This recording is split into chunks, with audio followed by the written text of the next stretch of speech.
Followed by Telangana state. మన ఆంధ్రప్రదేశ్ కూడా ఒకరోజు లేటుగా రాజ్యాంగాన్ని, ఒకరోజు లేటుగా అంబేద్కర్ని చంపేసింది. అంబేద్కర్ భావజాలాన్ని చంపేసింది, అంబేద్కర్ ఆశయాల్ని చంపేసింది, అంబేద్కర్ కళ్ళ కన్నా స్వరాజ్యాన్ని, అంబేద్కర్ కళ్ళ కన్నా రాజ్యాధికారాన్ని అనే మాటని ఇక అందని ద్రాక్షగా యావత్ తెలుగు రాష్ట్రాల్లో ఉన్నటువంటి మాల, మాదిగ, 59 ఉప్పు కులాల్లో ఉన్నటువంటి బిడ్డల భవిష్యత్తు మృగ్యం చేస్తూ వాళ్ళని అత్యంత దారుణమైనటువంటి పరిస్థితుల్లోకి నెట్టడానికి పూర్తి స్థాయిలో పునాదులు వేసుకున్నాయి. ఈ రెండు రాష్ట్రాల్లో సుప్రీంకోర్టు జడ్జిమెంటు ఇచ్చిన విధానాన్ని ఆసరాగా చేసుకొని ఈ రెండు రాష్ట్రాలు కూడా ఎస్సీ ఎస్టీలని పూర్తిగా ఇక జీవితంలో ఎప్పటికీ కలవకుండా, జీవితంలో ఎప్పటికీ ఐకమత్యంగా ఉండకుండా రెండు ఆర్డినెన్సులు జారీ చేసి ఇక రెండు తెలుగు రాష్ట్రాల్లో రాజ్యాధికారం అంటే దళితులకి అందని ద్రాక్ష చేసేటువంటి ఒక బృహత్తరమైనటువంటి ప్రణాళికని చాలా స్పష్టంగా, చాలా సూటిగా ఎజెండాను అమలుపరిచినాయి. నేను ఈ రెండు రాష్ట్ర ప్రభుత్వాలకి మీ ద్వారా కృతజ్ఞతలు తెలుపుతున్నా. ఎందుకు కృతజ్ఞతలు తెలుపుతున్నాము అంటే, భారతదేశానికి 30 కోట్ల మందిగా, అంటే రమారమి 20 నుంచి 25 కోట్ల మందిగా ఉన్నటువంటి భారతదేశానికి అతి కొద్ది మంది ఆంగ్లేయులు పరిపాలించడానికి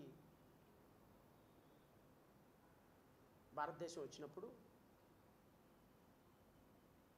ఇంత సువిశాలమైనటువంటి భారతదేశంలో, ఇంత సువిశాలమైనటువంటి జీవనదులు పారే భారతదేశంలో కేవలం వ్యాపారం చేసుకోవడానికి వచ్చినటువంటి కొన్ని వేల మందిని మనం ఏ విధంగా ఈ దేశాన్ని సొంతం చేసుకోగలమని భావించినప్పుడు వాళ్ళకు దొరికినటువంటి ఒక అద్భుతమైనటువంటి సూత్రం డివైడ్ అండ్ రూల్. మన భారతదేశంలో ఉన్నటువంటి సామంతరాజుల మధ్య ఆంగ్లేయులు మొఘళ్ళ మీద,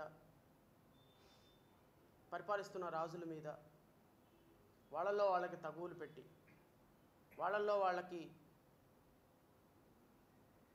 చిన్న చిన్న పొరపచ్చాలు చూపించి, వాళ్ళల్లో వాళ్ళని వెడకొట్టి మనం పరిపాలించాలి అనేటువంటి ఒక అద్భుతమైనటువంటి ఆలోచన చేసి నక్కజిత్తులతోటి భారతదేశాన్ని కొన్ని వందల సంవత్సరాలు పరిపాలించి బ్రిటిషర్ల యొక్క పబ్బం గడుపుకున్నారు. బహుశా నాకైతే ఆంగ్లేయుల యొక్క డివైడ్ అండ్ రూల్ని చాలా తూచా తప్పకుండా పాటించినటువంటి వ్యక్తుల్లో మొట్టమొదటి వ్యక్తి ఆంధ్రప్రదేశ్ రాష్ట్ర ముఖ్యమంత్రి చంద్రబాబు నాయుడు. బహుశా చంద్రబాబు నాయుడు గారికి రమారమి రేపు 75 సంవత్సరాలు రాబోతున్నట్టున్నాయి. నేను మీ ద్వారా చంద్రబాబు నాయుడు గారికి, గౌరవ ముఖ్యమంత్రి గారికి తెలియజేస్తున్నా, మీకు కృతజ్ఞతలు తెలియజేస్తున్నాం. ఆంధ్రప్రదేశ్ రాష్ట్ర ప్రజల, దళిత బిడ్డల తరపున మీకు, రేవంత్ రెడ్డికి ఇద్దరికీ కూడా కృతజ్ఞతలు తెలియజేస్తున్నాం. ఎందుకు కృతజ్ఞతలు తెలియజేస్తున్నాం అంటే, ఇప్పటి వరకు రెండు రాష్ట్రాల్లో మాల నాయకులుగా పిలువబడేటువంటి ఒక వర్గం నాయకులు ఇప్పటికీ రిజర్వేషన్లు చేసినప్పటికీ, రిజర్వేషన్లు తీసేసినప్పటికీ, రిజర్వేషన్లో క్రిమిలేయర్ సిస్టమ్ని ప్రవేశపెట్టడానికి ప్రయత్నం చేస్తున్నప్పటికీ, మా బిడ్డల యొక్క భవిష్యత్తును మృగ్యం చేయడానికి ప్రయత్నం చేస్తున్నప్పటికీ, మీ సంక నాకడానికి ప్రయత్నం చేస్తున్నటువంటి రెండు రాష్ట్రాల్లో ఉన్నటువంటి మాల నాయకులకి ఈ రోజుతోటి బుద్ధి తెప్పించేటువంటి ఒక అద్భుతమైనటువంటి పని చేసినందుకు చంద్రబాబు నాయుడు నీకు, రేవంత్ రెడ్డికి, తెలంగాణ ముఖ్యమంత్రికి కృతజ్ఞతలు తెలియజేస్తున్నాం. ఖచ్చితంగా నేను చాలా స్పష్టంగా, సూటిగా చెప్తున్నా, ఖచ్చితంగా మీరు తీసుకొచ్చినటువంటి ఈ ఆర్డినెన్స్ రాష్ట్రంలో ఉన్నటువంటి 80 లక్షల మంది మాలల యొక్క బ్రతుకుల మీద చితి పేర్చడానికి ఏర్పాటు చేసినటువంటి ఒక ఆర్డినెన్స్గా ప్రజలు గుర్తిస్తున్నారు, గుర్తిస్తారు, గుర్తించబోతారు అని మీ రెండు రాష్ట్రాల్లో ఉన్నటువంటి ముఖ్యమంత్రులకి జేబీఎంరావు పార్టీ చాలా తీవ్రంగా హెచ్చరిక జారీ చేస్తుంది. మీరు అనుకుంటున్నారు తెలంగాణలో నేను చేసేసాను, ఆంధ్రాలో ఆయన చేసేసాడు, గురు శిష్యులు ఇద్దరం కూడా మాలల్ని మాదిగల్ని విభజించేటువంటి ఒక అద్భుతమైన ప్రణాళికల్ని సుప్రీంకోర్టు జడ్జిమెంట్ రూపంలో చాలా అద్భుతంగా చేసేసాం, ఇక వీళ్ళు రాజ్యాధికారానికి రారు, రెడ్లుగా మేము అక్కడ పరిపాలించవచ్చు, కమ్మవాళ్ళుగా మేము ఇక్కడ పరిపాలించవచ్చు, రెండు సామాజిక వర్గాలు మాత్రమే మేము అద్భుతంగా పరిపాలన చేసుకుంటాం, ఇక మాకు ఎవరు అడ్డు లేరని మీరు అనుకుంటున్నారు. 2000 సంవత్సరంలో రేవంత్ రెడ్డి మీ గురువు గారు చంద్రబాబు నాయుడు గారు 2000 సంవత్సరంలో చేసినటువంటి చట్టం, 2000 సంవత్సరంలో మాలామాదిగల్ని విడదీయడానికి చేసినటువంటి చట్టం 2004లో ఆయన ముఖ్యమంత్రి పదవి కోల్పోవటానికి కారణమైందన్న విషయం మాత్రం గుర్తుపెట్టుకోమని కోరుతున్నా. నేను చంద్రబాబు నాయుడికి కూడా చెప్తున్నా, ముఖ్యమంత్రి గారికి కూడా చెప్తున్నా, మీరు 2000 సంవత్సరంలో చేసినటువంటి చట్టం 2000 సంవత్సరంలో మాలల్ని 50 లక్షలుగా ఉన్నటువంటి మాలల బతుకులు చిత్రం చేయడానికి తీసుకొచ్చినటువంటి చట్టం ఖచ్చితంగా 2004 సంవత్సరంలో మీరు ఓడిపోవటానికి ప్రధాన కారణమైంది. కేవలం 2004 మాత్రమే కాదు, 2009 సంవత్సరం కూడా మీరు ఓడిపోవటానికి కారణమైంది.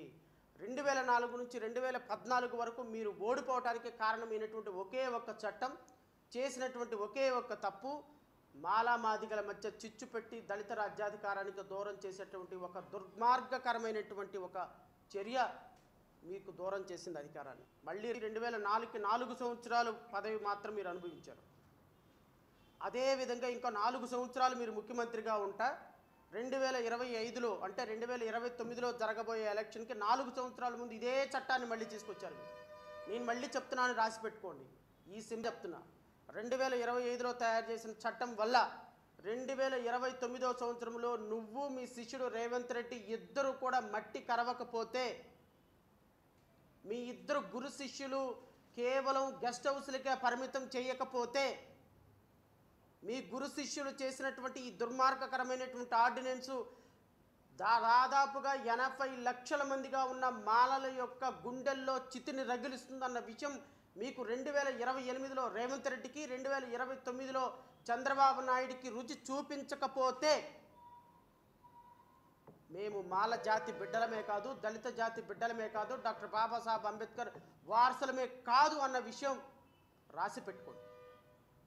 చంద్రబాబు నాయుడు చేసినటువంటి ఒక చారిత్రాత్మకమైనటువంటి తప్పిదం, చంద్రబాబు నాయుడు చేసినటువంటి ఒక చారిత్రాత్మకమైన తప్పిదం మీ పార్టీ మొత్తాన్ని మట్టి కలిసి మీ పార్టీని నామరూపాలు లేకుండా చేస్తుందన్న విషయం మీకు 2028, 29 సంవత్సరంలో అర్థమవుతుందని మాత్రం గుర్తుపెట్టుకోండి. జగన్మోహన్ రెడ్డి అనేటువంటి ఒక వ్యక్తి 2019 నుంచి 2024 ఈ